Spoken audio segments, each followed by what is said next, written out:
Good morning students. आज की online class में आप सभी विद्यार्थियों का स्वागत है। आज की क्लास में बच्चों अपन दुग्ध वसा के पोषण महत्व के बारे में चर्चा करेंगे। तो आज की क्लास का जो टॉपिक है वो है दुग्ध वसा का महत्व।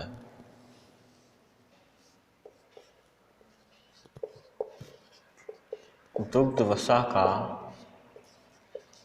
महत्व। दुग्ध वसा के महत्व की बात करें यदि हम, तो बच्चों आपको ध्यान रखना है कि शाकाहारी जीवों के अंदर वसा का जो मुख्य स्रोत होती है वो दुग्ध वसा ही होती है, क्योंकि शाकाहारी जो व्यक्ति होते हैं वो दुग्ध वसा के रूप में ही पोषण प्राप्त करते हैं, वसा का सेवन करते हैं। सबसे पहला इम्पोर्टेंस ये है कि यह शाकाहारी जीवों में वसा का मुख्य स्रोत, शाकाहारी जीवों में वसा का मुख्य स्रोत होती है। शाकाहारी जो व्यक्ति होते हैं उसके अंदर वसा का यह मुख्य स्रोत होती है, चाहे जंतु हो चाहे मनुष्य हो। इसके अलावा यदि हम बात करें तो घी से अर्थात जो वसा होती है उससे कार्बोहाइड्रेट की तुलना में 2.25% अधिक ऊर्जा प्राप्त होती है। अर्थात घी जो होता है जिसे वसा कहा जाता है, जिसे कार्बोहाइड्रेट की तुलना में 2.2 गुना अधिक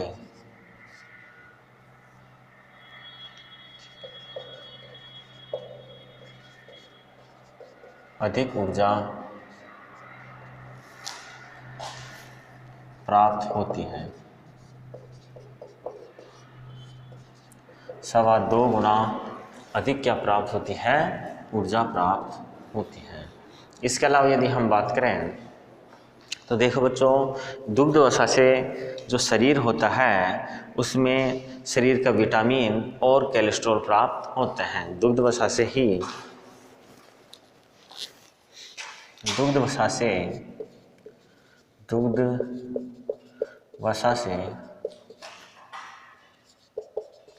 शरीर को विटामिन व कोलेस्ट्रॉल प्राप्त होता है।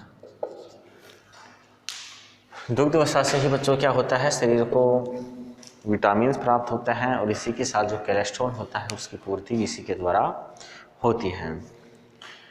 इसी से बच्चों शरीर को वसी अम्ल की प्राप्ति भी हो जाती है। इसी से शरीर को वसीय अम्ल की प्राप्ति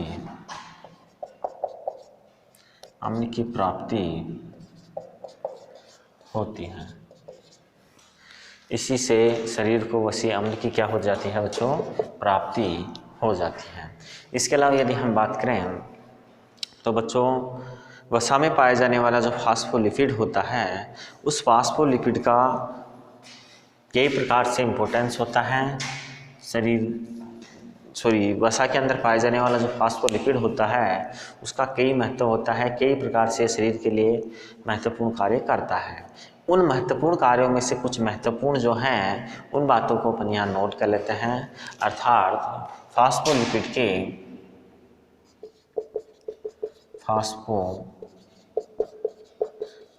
के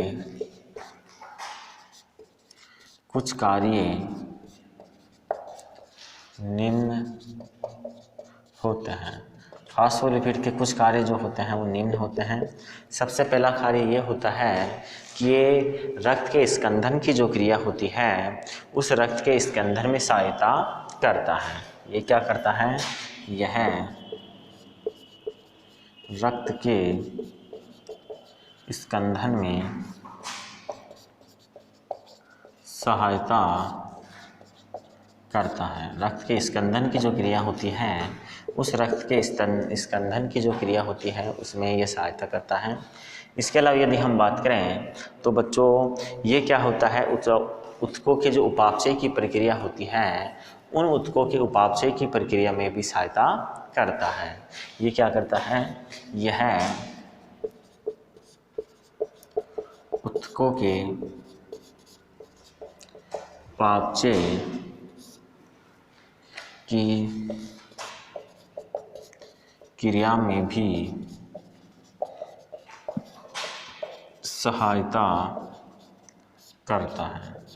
उपापचय की जो क्रिया होती है उस क्रिया में भी ये सहायता करने का काम करता है। इसके अलावा यदि हम बात करें तो यह प्रोटोप्लाज्म की जो संरचना होती है उसका मुख्य अवयव होता है। प्रोटोप्लाज्म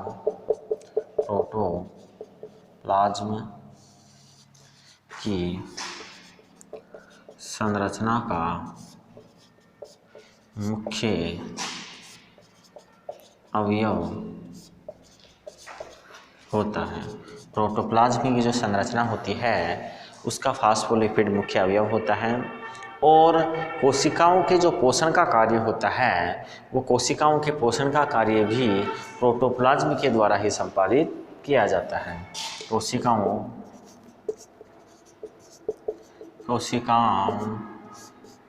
के पोषण का कार्य भी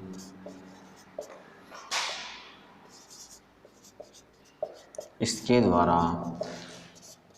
होता है।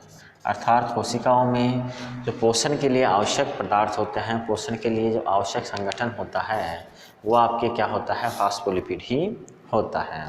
देखो बच्चों, यहाँ तक अपन ने देखा है कि ये दुग्धम जो दूध में पाई जाने वाली जो वसा होती है उसका ये इम्पोर्टेंस है। कल अपन दूध के संगठन की बात कर रहे थे और उस संगठन में अपन ने सबसे पहले देखा था कि वो दो भागों में होता है। उसके अंदर एक होती है वसा, एक होता है वसा रहित पदार्थ। तो अब हम वसा रहित जो ठोस पदार्थ हैं जिन्हें अपन ने SNF कहा था, उसके बारे में अपन चर्चा करते हैं। उससे पहले आप यहाँ तक स्क्रीनशॉट लेके नोट कीजिए, फिर अपन आगे डिस्कस करते हैं कि जो वसा रहित ठोस पदार्थ होते हैं जिन्हें SNF कहा जाता है वह एक्चुअल में क्या होते हैं। यहाँ अपन बात करते हैं दूसरा भाग, वसा रहित ठोस पदार्थ जिन्हें SNF कहा जाता है। और इसके अंदर आपके पहला जो है उसे बोलते हैं दुग्धम, जिसे लैक्टोज भी कहा जाता है। ये इसका वसा रहित ठोस पदार्थ का मुख्य घटक होता है दुग्धम। लैक्टोज भी इसे कहा जाता है। दुग्धम की यदि हम बात करें तो ये दूध में पाए जाने वाला कार्बोहाइड्रेट होता है। वास्तव में जो दुग्धम होता है ये दूध में पाए जाने वाला कार्बोहाइड्रेट होता है। और दूध में जो मिठास होती है वो इसी के कारण होती है, दुग्धम के कारण ही दूध में मिठास होती है। अर्थात ये मीठा कार्बोहाइड्रेट होता है। दुग्धम जो होता है वो दूध के अंदर घुलनशील अवस्था में पाया जाता है। अर्थात ये जो कार्बोहाइड्रेट हैं ये दूध के अंदर घुलनशील अवस्था के अंदर पाया जाता है। सबसे पहले मैं यहाँ नोट करता हूँ कि यह दूध में पाए जाने वाला कार्बोहाइड्रेट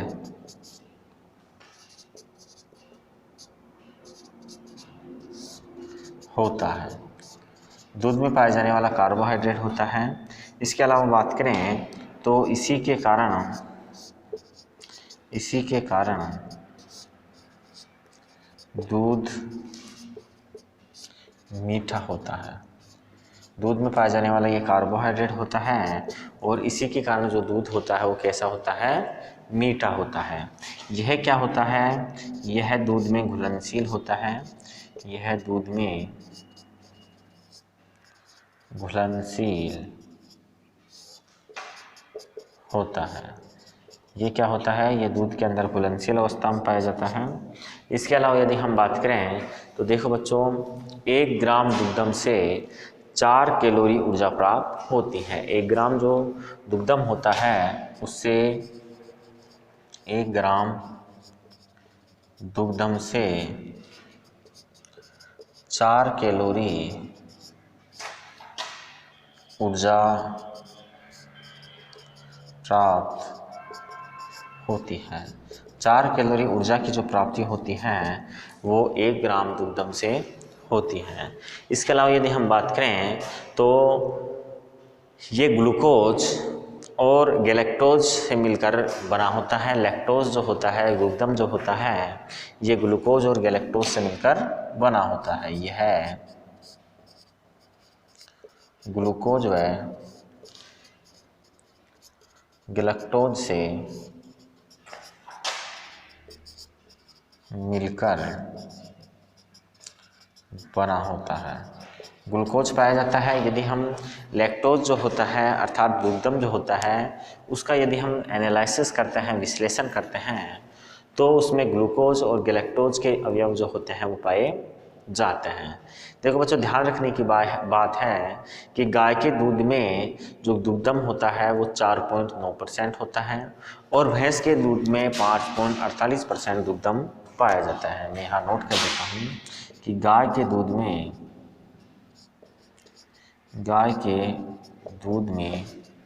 4.9% दुग्धम। इसके अलावा भैंस के दूध में यदि हम बात करें तो भैंस के दूध में 5.48% क्या पाया जाता है, दुग्धम पाया जाता है। और मानव दूध की अगर हम बात करें तो मानव दूध में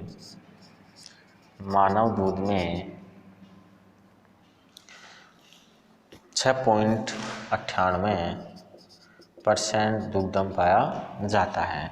अर्थात दुग्धम के कारण दूध मीठा होता है। गाय का दूध जो होता है वो कम मीठा होता है भैंस के दूध से, और भैंस का दूध मानव के दूध से कम मीठा होता है दुग्धम की % मात्रा के आधार पे। जहाँ तक आप इसे स्क्रीनशॉट लेके नोट कीजिए। फिर अपन आगे देखते हैं कि जो दुग्धम होता है उसका क्या महत्व होता है।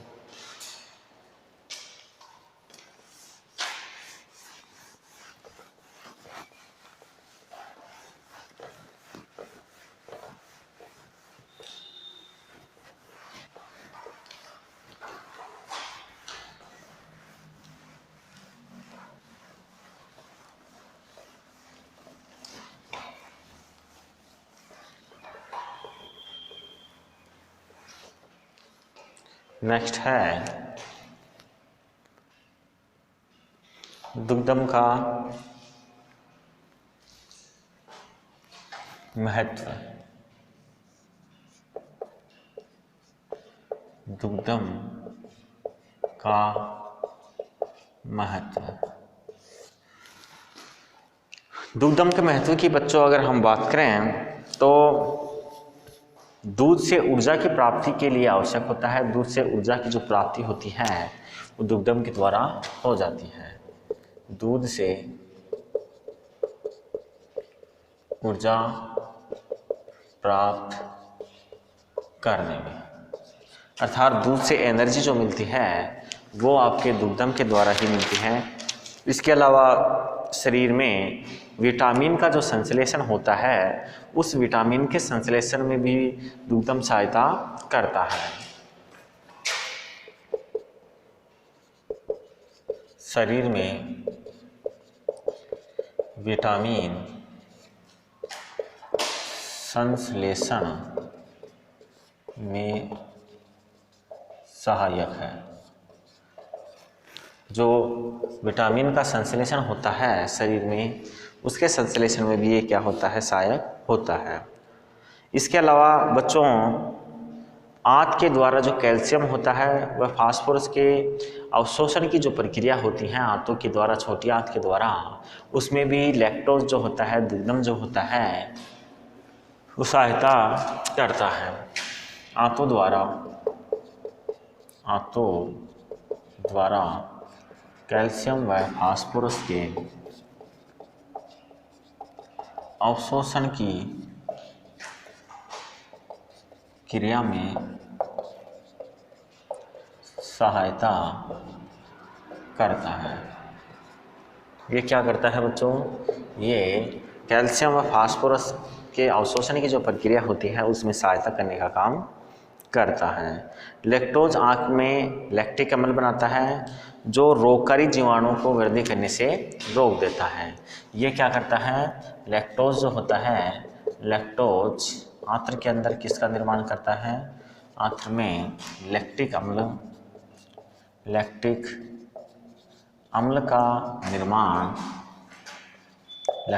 का निर्माण करता है जो आंतों में सूक्ष्म जीवों को नष्ट कर देता है। अर्थात आंतों के अंदर जो सूक्ष्म जीव होते हैं उन सूक्ष्म जीवों को नष्ट करने का जो काम होता है वो लैक्टिक अम्ल के द्वारा किया जाता है। ये बच्चों आपके लैक्टोज जो होता है, दुग्धम जो होता है, उसका इम्पोर्टेंस जो होता है, उसका जो महत्व होता है वो कंप्लीट होता है। अब हम देखते हैं अगले संगठन के बाद SNF वसा ठोस पदार्थों में की श्रेणी में दूसरा पदार्थ जो आता है उसे कहा जाता है प्रोटीन। दूसरा है बच्चों आपके प्रोटीन। प्रोटीन के बारे में हम बात करें तो बच्चों दूध के अंदर प्रोटीन पाई जाती है और दूध के अंदर जो प्रोटीन पाई जाती है उसे कैसीन प्रोटीन कहा जाता है। इसके अलावा कैसीन के अलावा एल्ब्यूमिन और प्रोटीन भी पाई जाती हैं। कैसीन, एल्ब्यूमिन, कोल्यूबिन प्रोटीन जो होती है वो भी क्या होती है? दूध के अंदर पाई जाती है, लेकिन 80% जो प्रोटीन होती हैं वो आपके कैसीन ही होती है। दूध में कैसीन, एल्ब्यूमिन प्रोटीन पाई जाती है। दूध में कैसीन, एल्ब्यूमिन प्रोटीन पाई जाती है। दूध के अंदर कैसीन, एल्ब्यूमिन प्रोटीन पाई जाती हैं। आगे अगर हम बात करें लेकिन 80% प्रोटीन कैसीन होती है। दूध के अंदर वैसे तो कई प्रकार की प्रोटीन होती हैं, लेकिन 80% जो प्रोटीन होती है वो बच्चों कौन सी होती है? वो कैसीन होती है। दूध का जो रंग होता है सफ़ेद, वो भी कैसीन प्रोटीन के कारण ही होता है। ध्यान रखने की बात है कि दूध का सफ़ेद रंग कैसीन प्रोटीन के कारण ही होता है। दूध का जो सफ़ेद रंग होता है वो बच्चों कैसीन प्रोटीन के कारण ही होता है। इसके अलावा यदि हम बात करें तो प्रोटीन पचने पर एमिनो अम्ल में बदल जाती है, और अर्थात जब प्रोटीन का पाचन होता है तो ये किस में बदल जाती है? एमिनो अम्ल में बदल जाती है। प्रोटीन के पाचन से एमिनो अम्ल प्राप्त होते हैं। ध्यान रखने की बात है कि जब प्रोटीन का पाचन होता है तो एमिनो अम्ल प्राप्त हो जाता है। इसके अलावा यदि हम बात करें तो गाय के दूध में 3.5% और भैंस के दूध में 3.6% प्रोटीन पाई जाती है। गाय के दूध में 3.5% व भैंस के दूध में 3.6% प्रोटीन पाई जाती है। प्रोटीन की पाए जाने की जो मात्रा है वो गाय और भैंस के दूध में लगभग समान होती है। इसके अलावा यदि हम यहाँ बात करें तो कैसीन के जो प्रोटीन के ये महत्व की अगर हम बात करते हैं, अर्थात कैसीन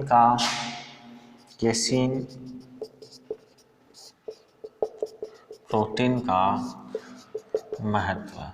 हमारे शरीर के अंदर जो कैसीन प्रोटीन होती है उसका क्या काम होता है, इसके बारे में यदि हम देखें तो बच्चों आपको ध्यान रखना है कि ये प्रोटीन एमिनो अम्लों शरीर को प्रदान करने का काम करती हैं।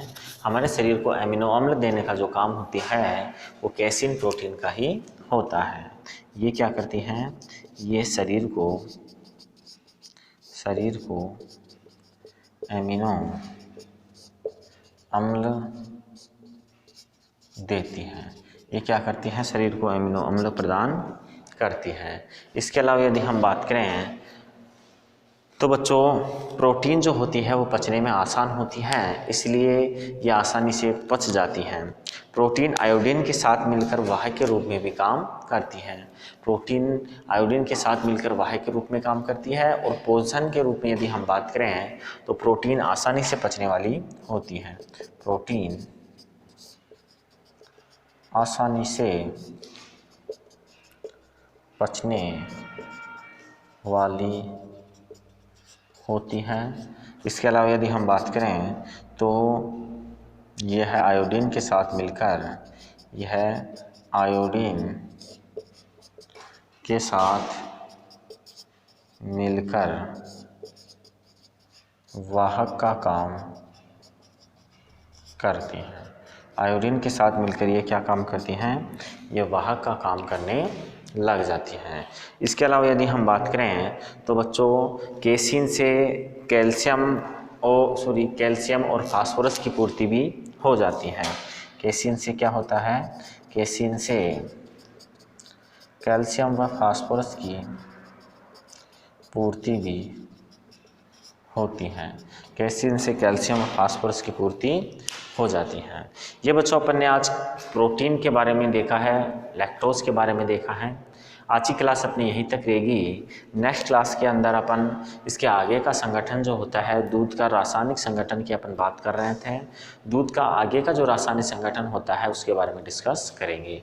थैंक यू, धन्यवाद।